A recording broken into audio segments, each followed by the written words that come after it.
आज इस्तीफा दे दिया और साथ ही जो भी पद हमारे पास था महासचिव, राष्ट्रीय महासचिव का, उससे भी हमने त्यागपत्र दे दिया। अब ये तो वक्त बताएगा कि आगे क्या होगा, लेकिन बेकार तो नहीं बैठना है और कोई तकरीबन 4 मरतबा लोकसभा में रहे हैं तो राजनीति तो करना है, राजनीति करना है। 24 में लोकसभा आप लड़ेंगे? अगर कोई अच्छी पार्टी तो टिकट देगी और हमें लड़ाएगी, इस लायक समझेगी तो ज़रूर लड़ेंगे। किस सीट से सर आप? मैं तो बराबर मीडिया में भी कहा और आज आपके जरिए कह रहे हैं कि हम मधुबनी से चुनाव लड़ना चाहते हैं। आज इस्तीफा दे दिया और साथ ही जो भी पद हमारे पास था महासचिव, राष्ट्रीय महासचिव का, उससे भी हमने त्यागपत्र दे दिया। रीज़न कोई पर्सनल नहीं है और दरअसल ये जो फैसला हुआ, ये जो सरकार चल रही थी बिहार में महागठबंधन की, इसमें बाद विचार होना चाहिए था। एक अच्छी सरकार चल रही थी और जिसमें नीतीश जी की भी इमेज बन रही थी और साथ ही जो उनके डिप्टी सीएम थे तेजस्वी यादव, उनका काम बहुत अच्छा था, लोग अप्रिशिएट कर रहे थे। उनके नौकरी का मामला हो, रोजगार का मामला हो, और लोगों ने अप्रिशिएट किया था। समाज में अच्छा एक मैसेज था, वो मैसेज ब्रेक हुआ और मैं ये समझता हूँ कि उनका भी कमिटमेंट था कि इस दफ़ा देश हित में और इंडिया के कॉन्स्टिट्यूशन को बचाने के लिए, इंडिया के फ्यूचर को बचाने के लिए, मुस्तकबिल को बचाने के लिए इंडिया गठबंधन को जीतना चाहिए। तो वहाँ हम आहत हुए बहुत ज़्यादा और आज हम ये मजबूर हुए कि मतलब इस पार्टी को छोड़ करके कोई और रास्ता चुने। तो रीजन क्या मान रहे हैं सर कि आप नीतीश कुमार ने जो फैसला लिया महागठबंधन से अलग होकर फिर से एनडीए में जाने का, क्या वो एक बड़ी वजह है? बड़ी वजह वही है और उससे ज़्यादा वजह कोई हो नहीं सकती। देश हित सबसे बड़ी चीज़ होती है, वो थी। तेजस्वी जी भी लगातार कह रहे थे कि एनडीए ने, बीजेपी ने हमारे चाचा को हाईजैक कर लिया। तो लगता है कि नीतीश कुमार को अब बीजेपी ने पूरी तरीके से हाईजैक कर लिया है, या फिर जेडीयू में ऐसे लोग हैं, ऐसे नेता हैं जो चाहते नहीं है कि आप लोगों के साथ अलायंस रहे? नहीं, देखिए, मैं समझता हूँ कि नीतीश जी का जो फैसला है इस दफ़ा का, कम से कम जो मेरी उनसे अपने इंडिविजुअल लेवल पे बातचीत रही है और जितना मैंने समझा है, इसमें उनका फैसला कम है और कुछ लोगों का दबाव ज़रूर उनके ऊपर था जिसकी वजह से वो अलग हुए हैं। तो ये देश हित में और राज्य हित में ठीक नहीं हुआ, यही मेरा मानना। 15 साल पहले के जेडीयू में और आज के जेडीयू में क्या डिफरेंस देख रहे हैं सर? किस तरीके से क्या लगता है कि आज नीतीश जी का जो देखिए, कमजोर हो गया है? मैं तो नीतीश कुमार जी को 89 से 1 to 1 जानता हूँ और मैं जब गया था उनके पास, जब मैंने ज्वाइन किया था तो सब कुछ अच्छा ही सोच के ज्वाइन किया था और उनके बारे में ज़्यादा टिप्पणी करना आज के दिन ठीक नहीं है। तो मैं ये समझता हूँ कि उन्होंने जो फैसला लिया है उससे मैं सहमति नहीं रखता हूँ और मैं उम्मीद करता हूँ कि वो जहाँ भी हों सेहतमंद रहें और उनके लिए अच्छी सेहत के लिए दुआ करता हूँ। आगे अब सर आपका पॉलिटिकल स्टैंड क्या होगा? क्या कोई पॉलिटिकल पार्टी ज्वाइन करेंगे या फिर कहां से लोकसभा लड़ने की कोई तैयारी है? अब ये तो वक्त बताएगा कि आगे क्या होगा, लेकिन बेकार तो नहीं बैठना है और कोई तकरीबन 4 मरतबा लोकसभा में रहे हैं तो राजनीति तो करना है, राजनीति करना है। 24 में लोकसभा आप लड़ेंगे? अगर कोई अच्छी पार्टी तो टिकट देगी और हमें लड़ाएगी, इस लायक समझेगी तो जरूर लड़ेंगे। किस सीट से सर आप मैं तो बराबर मीडिया में भी कहा और आज आपके जरिए कह रहे हैं कि हम मधुबनी से चुनाव लड़ना चाहते थे। लोकसभा आप मधुबनी से लड़ना चाहते हैं जी। अच्छा, अभी जो इंडिया गठबंधन है सर, उसका क्या भविष्य आप देख रहे हैं देश में और बिहार में? जो इंडिया अलायंस बना है बहुत ही अच्छा है और बहुत ही चौंकाने वाला रिजल्ट आने वाला है। मोदी जी कहते हैं कि इस बार 400 पार, तो क्या लगता वो है? तो याद होगा बंगाल में कहते थे इतना 100 पार, फिर लड़ने गए कर्नाटका में तो इतना 100 पार, फिर लड़ने गए अभी तेलंगाना तो इतना 100 पार। वो हर जगह पार कर देते हैं। और दिल्ली के अंदर केजरीवाल के खिलाफ लड़े तो वहां भी ऐसे ही कहा, कहाँ पार लगा सके वो। और पिछली दफा जो आपको याद होगा बिहार आए थे वो 2015 में, जब ये सब मिल के लड़ रहे थे लालू जी नीतीश जी, तो इतना 100 पार जाने क्या क्या बांट दिया बिहार के अंदर।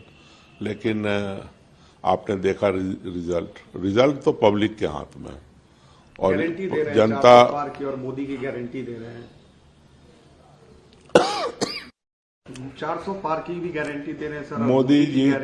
मोदी जी की गारंटी अगर खोजनी है तो उनके फर्स्ट डे से सोचिए, जो वो पहली मर्तबा प्रधानमंत्री बने, 2 करोड़ नौकरी की गारंटी हर साल, 15 लाख रुपया हर के खाते में जाएगा उसकी गारंटी, गंगा साफ हो जाएगी उसकी गारंटी, पूरे देश के अंदर इनको स्मार्ट सिटी बनाना था उसकी गारंटी, जो विदेश चले गए अरबों रुपया लेकर देश का उसको वापस लाएंगी उसकी गारंटी। अगर आप याद करें तो इन्होंने कहा था कि जो काला धन है देश के अंदर और बाहर वो सब आएगा। तो इनको काला धन सिर्फ पॉलिटिकल पार्टी के जो लीडर है उसके अंदर नजर आता है, लेकिन अगर आप देख लें तो काला धन 2 रुपया बाहर से विदेश से नहीं आया, ना एक कल्प्रिट पकड़ा गया, ना उसमें कोई कार्रवाई हुई बड़ी। तो देखिए उनकी गारंटी तो बहुत सारी है। अब ये मुल्क है, इस मुल्क की अपनी एक अर्थव्यवस्था है, एक इकोनॉमी है। तो इस मुल्क में तो थैंक्स टू मनमोहन सिंह उन्होंने जो रिफॉर्म्स किया उसकी वजह से जो आज देश के अंदर प्रगति है वो आपको नजर आ रही है। वरना हम लोगों ने भी इस मुल्क को देखा है, अब हम लोग भी खासी उम्र हो गई तो क्या हालत थी और आज क्या हालत है।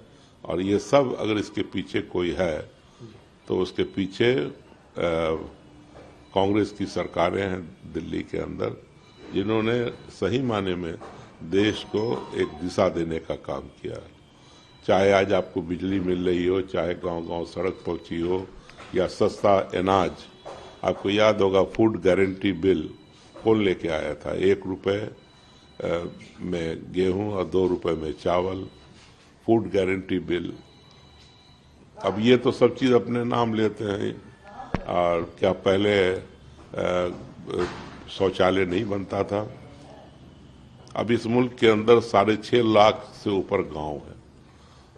तो ये भाषण में अपने बोलते थे कि आज भी 19,000 गांव में बिजली नहीं है।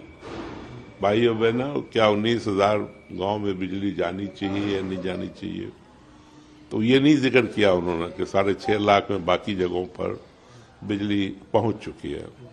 तो ये तो अगर आपको याद होगा ये UPA 1 में ये कमिटमेंट लिया गया था कि 2020 तक गांव-गांव बिजली पहुंच जाएगी। तो ये सब छोड़े, ये उनका जो गारंटी है ना, वो गारंटी सबको मालूम है किस चीज़ की गारंटी। हाँ, अलबत्ता ये बात ज़रूर है कि भारतीय जनता पार्टी पूरे 5 साल सरकारी काम कम करती है, पॉलिटिकल काम ज़्यादा करती है। वो हर वक्त अगले चुनाव की तैयारी, ये गलत है। राजनीति को इस तरह से नहीं करना चाहिए। जो वक्त आपको मिला है मुल्क को आगे बढ़ाने के लिए, अपने समय को वहां लगाइए। तो ठीक है, वो कितना पार तो वक्त बताएगा, रिजल्ट बताएगा कितना पार हुआ। एक आखिरी सवाल सर, इलेक्टोरल बॉन्ड का डेटा जो है पब्लिक हो चुका है, जिसमें सबसे ज्यादा शेयर परसेंटेज बीजेपी का है, और 2 दिन पहले जेडीयू की भी 10 करोड़ की बॉन्ड की रसीद आई। उसमें कहा गया कि किसी व्यक्ति ने जेडीयू ऑफिस में बंद लिफाफे में आकर ये पैसा दे दिया। तो ये दोनों चीज को आप कैसे देखते हैं? देखिए, जहां तक सवाल पैदा होता है, जब ये बॉन्ड आया था तभी संदेह के घेरे में आया कि एक आदमी अपना सोर्स नहीं बताएगा कहां से पैसा आया, और फिर उसका नाम भी उजागर नहीं होगा, तो ये तो सीधा सीधी जो पार्टियां पावर में रहेंगी, दिल्ली की सरकार मतलब भारत सरकार में और राज्यों की सरकार में, उसको ज्यादा चंदा आएगा। और वो स्पष्ट हो गया कि भारतीय जनता पार्टी को 6,000 करोड़ से ऊपर का बॉन्ड आया, इलेक्टोरल बॉन्ड आया। अब एक चीज बताइए मुझे आप, अब उनका प्रचार चल रहा है कि पूरे विपक्ष को मिला करके अगर देखिए, उससे क्या मतलब है? यहाँ पॉलिटिकल पार्टी अगर कांग्रेस हारती है पूरे देश में, तो पूरे देश में चुनाव भी लड़ती है वो, अभी उसका नीचे है। कल भारतीय जनता पार्टी ये बोलेगी अगर हार जाए कि साहब हम तो इतना हारे हुए हैं, इतना बॉन्ड हम रख के क्या करेंगे, इसको हम वापस करते हैं कांग्रेस को। तो इसमें ये बात सही है कि पार्टियों को पैसा चाहिए, लेकिन पार्टी के पैसे के साथ उसके अंदर थोड़ी रैशनलिज्म भी होनी चाहिए थी। वो उस जो कानून बना था उसमें प्रावधान होना चाहिए था कि आप सबको दीजिएगा, ये नहीं कि ईडी के डर से और इनकम टैक्स के डर से या किसी और दबाव में आप सब एक ही पार्टी को देते चले गए। क्या आरजेडी की तरफ से कोई दरवाजा ओपन है सर लास्ट? भाई देखो, एक चीज ऐसा है कि मैं तो आरजेडी ही में था और 89 से लालू जी के साथ था। हाँ, शुरुआती दौर में नीतीश जी भी हम लोगों के साथ होते थे 89 से 92-93 तक, जो अलग हुए। तो हम लोग तो शुरू से लालू जी के साथ हैं, और उनकी पार्टी से तो हम 4 मरतबा लोकसभा गए, 3 मरतबा हारे, 1 मरतबा मेरा लड़का भी राष्ट्रीय जनता दल से असेंबली का मेंबर हुआ। तो हमें कोई आपत्ति नहीं है उनके साथ काम करने में, और उनका तो बहुत प्यार रहा मेरे ऊपर, और ही लव्स लाइक एनीवन, मतलब जो भी नियर डियर होता है उस लिहाज से उनका प्यार हमारे तरफ है। और Tejashwi is doing very well, मतलब as a leader, as a मतलब तकरीर करने में हो, काम करने में हो, तो डिलीवर करके दिखाया। आज जो हम लोगों पर जब पहले काम करते थे हम लोग कि ये लोग फला काम नहीं करते, फला काम नहीं करते, आज उसने प्रूव किया कि डेवलपमेंट और जॉब अपॉर्चुनिटी, यूथ को आगे बढ़ाना, वो किस तरह से होगा, उसमें कोई भेदभाव नहीं। मतलब हर बिरादरी, हर जात के लोग, जो वो बोलते थे पहले बीच में A to Z, मतलब सभी कम्युनिटी के लोग खुश हैं आज।